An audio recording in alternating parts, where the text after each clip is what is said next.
mga magsasaka sa Sarangani Province ang nakatanggap ng GPS o Global Positioning System at mga fishing equipment sa isang maikling programa sa loob ng Maitong Municipal GLC Hall. Sinabi ni Sarangani Provincial Agriculturist Jonathan Duhay Lungsod na umabot sa 128,300 pesos ang halaga ng fishing equipment ang naibahagi nila sa mga fishermen sa lugar. 7 units naman ng GPS o Global Positioning System ang ibinahagi nila sa Madasigon Muslim FaRmErs and FishErfolk Association para mamonitor ng pamahalaan ang kanilang aktibidad habang ito ay nasa gitna ng karagatan.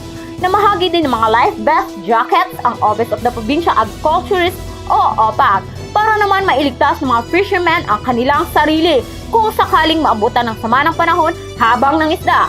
Ang aktibidad na ito ay bahagi ng harm-free o Hazards Adaptation, Reduction and Mitigation for FaRmErs and FishErfolk Project mula sa Office of the Provincial Agriculturist sa ilalim ng 5% Calamity Fund mula dito sa Sarangani Province. Alis Danyo, matatag, matapang, matapat.